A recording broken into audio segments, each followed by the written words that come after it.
Hello guys. जैसा कि बेटा हम लोग जो है जेई एडवांस के 2024 के क्वेश्चन को सॉल्व कर रहे हैं, ठीक है ना। चलिए हम लोग जो है आज जो है एक नए और बेहतरीन क्वेश्चन के साथ बेटा जो है स्टार्ट कर रहे हैं, ठीक है ना। जैसा ही क्वेश्चन आप देख पा रहे हो बेटा, क्या लिखा हुआ क्वेश्चन क्वेश्चन लिखा हुआ आपके सामने।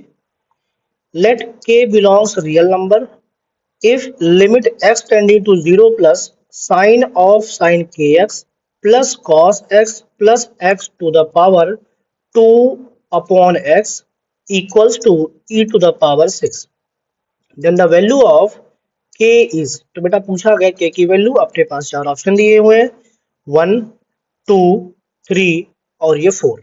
ठीक है भाई, अपने पास बेटा ये क्वेश्चन दिया हुआ। तो सबसे पहले बेटा आप क्वेश्चन को देख के इसके कॉन्सेप्ट को थोड़ा सा जो है सोचने की कोशिश करें। बेटा लिमिट में पढ़ाया जाता है, एक फॉर्मेट होता है आपका 1 टू द पावर इंफिनिटी का। चलिए पहले मैं आपको नोट पॉइंट ही बताता हूं कि इसमें कॉन्सेप्ट कौन सा लगेगा। ये बेटा आपको बिल्कुल अच्छे तरीके से ध्यान रखना है, ठीक है ना। 1 टू द पावर इंफिनिटी का बेटा फॉर्मेट होता है, तो हम लोग लिमिट को कन्वर्ट कैसे करते हैं उसके बारे में बात करते हैं। देखो जरा बेटा, सपोज करो आपके पास लिमिट दिया हुआ है x टेंडिंग टू a और ये दिया हुआ है fx to the power gx। सबसे पहले बेटा हम लोग चेक करते हैं, क्या चेक करते हैं भाई, वो आपको बताते हैं। Limit x tending to a fx, अगर बेटा इसकी वैल्यू जो है 1 आती है और लिमिट बेटा आपके पास x tending to a gx की वैल्यू आपकी आती है इंफिनिटी, मतलब बेटा ये फॉर्मेट बन जाता है आपका 1 टू द पावर इनफाइनाइट का। देन हम लोग जो है, अगर ये है बेटा, देन हम लोग जो है क्या लिखते हैं इसको, e to the power limit x tending to a fx minus 1 into बेटा जो है gx आता है, ठीक है ना। इसी फॉर्मेट का बेटा यूज करके यही वालों ने जो है अब की बार ये क्वेश्चन डिजाइन किया है, ठीक है ना। चलो बेटा हम लोग जो है बात करते हैं इसकी। अगर बेटा इस क्वेश्चन के बारे में हम लोग बात करेंगे तो आपको दिखेगा, थोड़ा सा आप सिंप्लीफाई करेंगे तो ये भी बेटा जो है 1 to the power infinity format जो है क्वेश्चन है, ठीक है ना। इसको हम लोग डायरेक्ट यूज कर रहे हैं जो है यहाँ पे अपना प्रोसेस बेटा। Limit x tending to 0 plus, ये आपका आ गया साइन ऑफ साइन के एक्स, ये आपका बन गया, प्लस बेटा लिखा हुआ आपका कॉस एक्स और यहां से आपके पास x माइनस 1, ये बेटा एक आ गया, इंटू जी एक्स मतलब 2 अपॉन एक्स इक्वल टू लिखा हुआ है e टू द पावर 6। ठीक है भाई, ये आपके पास लिखा हुआ।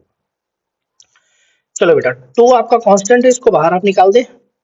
लिमिट ये बेटा आ गया x टेंडिंग टू 0 प्लस, थोड़ा सा अगर इसको सही से लिखा जाए साइन ऑफ बेटा ये लिखा हुआ है साइन के एक्स और इसके नीचे आप जो है x ला सकते हो, ये बेटा x हो गया, प्लस लिखा हुआ भाई cos x upon x, plus बेटा ये हो गया x अपॉन x और माइनस का 1 अपॉन x, इतनी बात हो गई पावर में, इक्वल्स टू बेटा क्या हो जाएगा, इक्वल्स टू आपका हो जाएगा e टू द पावर 6। ठीक है ना इतनी बात। अब देखो भाई ये बेटा बन गया e to the power 2 limit x tending to 0 plus, ठीक है ना। देखो बेटा कुछ हम लोग इसको सिंप्लीफाई करते हैं, कैसे करते हैं ये आप जरा देखना थोड़ा आराम से।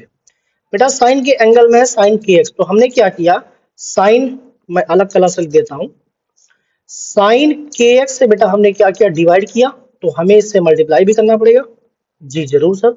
और अपॉन बेटा एक्स ले आए इसके नीचे, एक्स तो पहले से था इसलिए हमने इसको येलो कलर से लिख दिया, इतनी बात सही है। अब बेटा हम क्या कर रहे हैं, ये जो आपके पास cos x है और 1 को इसके साथ ला रहे हैं, तो ये बन गया आपके पास x और प्लस का बेटा आपका ये 1 बन जाएगा equals to e to the power 6 आ गया। बढ़िया बात है, यहाँ तक कोई दिक्कत नहीं है। जब बेटा आप लिमिट लगाओगे तो आप देख पाएंगे इसकी वैल्यू कितनी हो गई, इसकी वैल्यू बेटा हो गई 1, बात समझ पा रहे हो। और ये बेटा जो लिखा हुआ है साइन के एक्स अपॉन के, इसकी वैल्यू कितनी हो जाएगी, इसकी वैल्यू हो जाएगी बेटा आपके पास, बताओगे कितनी, के बन जाएगी, ये आपका स्टैंडर्ड फॉर्मूला होता है। तो मैं क्या कर रहा हूं, इसको लिख ही दे रहा हूं यहाँ पे भाई। बेटा ये हो जाएगा आपके पास 1 इंटू के प्लस बेटा ये जो है ये लिखा हुआ, थोड़ा इसको आराम से देखिएगा, बगल में अगर कहोगे तो अभी मैं सॉल्व कर दूंगा इसको। बेटा इसकी वैल्यू आपकी आती है 0, अगर आपने लिमिट पढ़ा हुआ है अच्छे तरीके से तो आपको पता होगा इसकी वैल्यू क्या आती है, 0 आती है बेटा। और ये हो गया प्लस का 1 इक्वल्स टू क्या हो गया बेटा, e टू द पावर 6। ठीक है ना, देखो भाई जरा बेटा ये हो गया e to the power 2 times k plus का 1 इक्वल्स टू आ गया बेटा यहाँ से e टू द पावर 6। जब दोनों साइड आप कंपेयर करोगे बेटा तो 2 टाइम्स k प्लस 1 की वैल्यू कितनी आ जाएगी, 6 आ जाएगी। k प्लस 1 यहाँ से बेटा आपका 3 आ गया।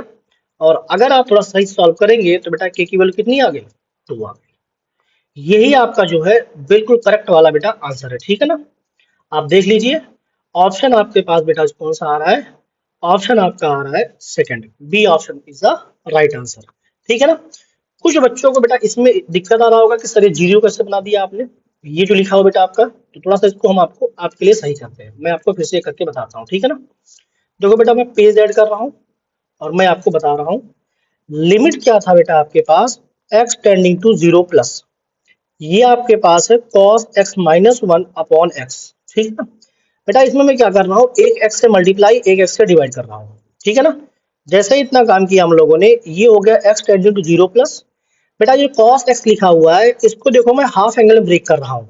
कैसे, हाफ एंगल में 1 minus 2 sine square x by 2, और ये बेटा हुआ माइनस 1 अपॉन ये क्या हो गया x स्क्वायर इंटू ऊपर लिखा हुआ x। देखो भाई 1 1 कैंसिल हो गया बेटा, इसको जो है माइनस 2 को बाहर निकाल दो, ये आ गया limit x tending to 0 plus, ये बेटा आया sine x by 2 upon x का होल स्क्वायर और इनटू बेटा x आ गया। जब आप लिमिट पुट करोगे तो ये तो आपके पास एक तो है माइनस का 2, एक बेटा आपके पास आया 1/2 का होल स्क्वायर और ये हो गया 0। इसने क्या करा, पूरी कहानी को 0 कर दिया। ठीक है ना, तो यहां से बेटा हम लोगों ने क्या किया था, इसकी वैल्यू 0 पुट करी थी। ठीक है ना, चलिए उम्मीद करता हूं बेटा आपको ये क्वेश्चन जो है बढ़िया तरीके से समझ में आया होगा। और बिल्कुल कह सकते हो कि ये बेटा बिल्कुल बेसिक क्वेश्चन था लिमिट का, बेसिक क्वेश्चन लिमिट का था, ये तो आपसे बनना ही चाहिए एग्जाम में। ठीक है ना, चलिए बेटा मिलते हैं अगले क्वेश्चन में, तब तक के लिए थैंक यू, बाय बाय।